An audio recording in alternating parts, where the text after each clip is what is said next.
happy that I finally got the opportunity to serve at this level.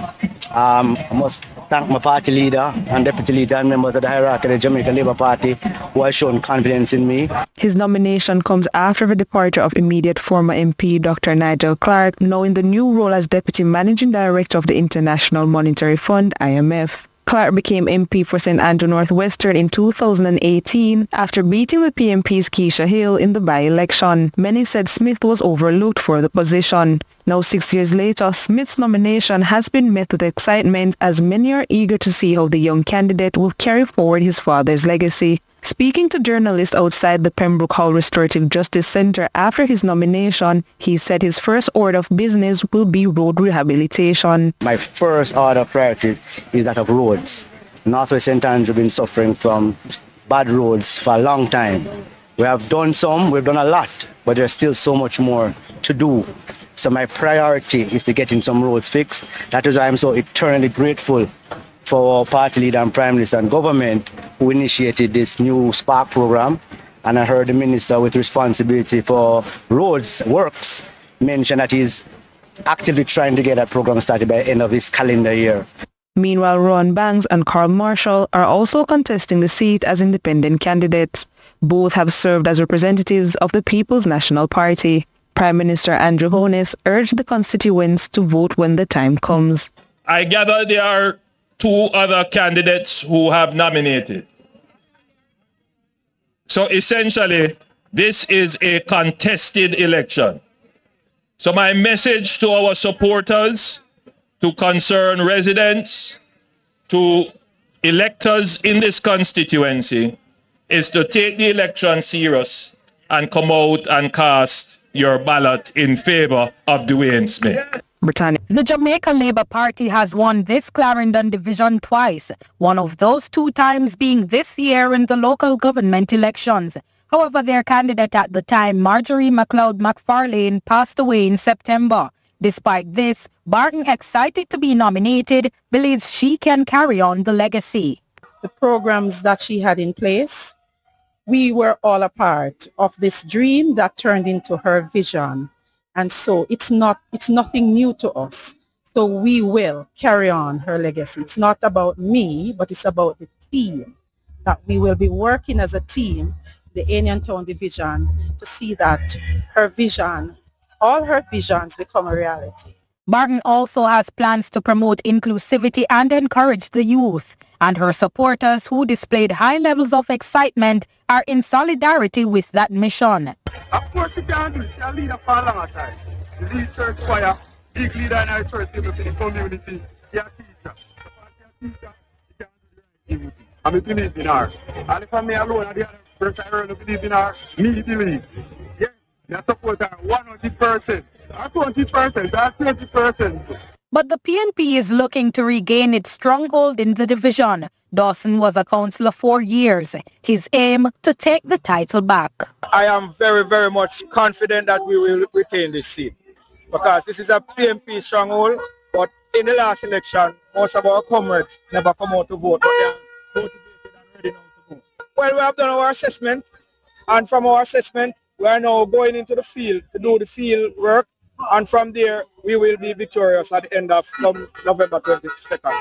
His supporters say it's time for the JLP to go. Miss JLP now win back in a miss. And we don't win this time, Dawson, Delroy Dawson. Why won't they win? Because me seeing the work I've got 20 people them ungrateful. We do a lot for inconsequences because people them ungrateful. We have a right to move. Yeah. People, National Party, but you have a right to move the time now. That is country record. So who will rule the division? We find out on November 22. Trisha Gay Kelly, CVM News. Closely watched and hotly contested, the South Trelawny by-election is quickly taking center stage from a seat once without an MP to one being fought for by at least 3 candidates, one whose party opted out of this contest. Former House Speaker and multiple-term MP Marissa Dalrymple-Philibert stepped away from the seat after an Integrity Commission report recommended criminal charges be laid against her in relation to her statutory declaration. Her nomination proved a welcome-back celebration for the supporters decked in green. Since the short time I know Mama D, she has done a good work. And since the last election we had, she may fully win all 4 seats. I am so proud of Mama D. I'm glad she's back because she's done a very good work so far. And she never leave. Every meeting that we did, she did it. And we did it behind her 100%. So I did the same thing. Me now give my vote to no PNP. Me don't know what Mama D do for South Trelawny. Mama D try everything although when she fix this up, so other people mash it down and say she not do anything. But Mama D, she up there, so her skill center is there, where she put there, one down Alps there, so where she put there, and Mama D, she try this. She do send back a lot of kids to school. I'm truly overwhelmed and humbled, and I'm ready to continue serving the people of South Trelawny. And talk to us about the moment you decided that yes, I want to serve my people again. I'll tell you something. The hardest decision I ever made was to resign as Member of Parliament for South Trelawny. It was difficult to resign as the Speaker of the House, but more so, the decision to resign as a Member of Parliament for South Trelawny was the most difficult. Supporters aside, several Jamaica Labour Party bigwigs and firebrands visited the rural seat, bolstering support for the former MP. Among the elites, Deputy Prime Minister and Security Minister Dr. Horace Chang, North East Manchester MP Audley Shaw, St. Catherine's Southwestern MP Everald Warmington, and Southern St. James MP Homer Davis. She took swipes at her 2 likely opponents for the seat. On the last parish council election, which was just in March, he ran for the People's National Party. And today, he's now an independent. So he has been with the Jamaica Labour Party, he has been with the People's National Party, and now he's independent. But hear the true story.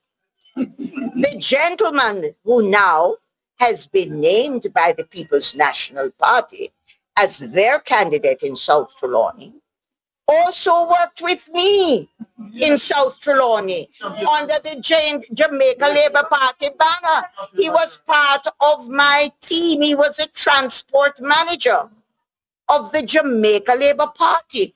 And I spoke to him. I said, at my age, you're much younger.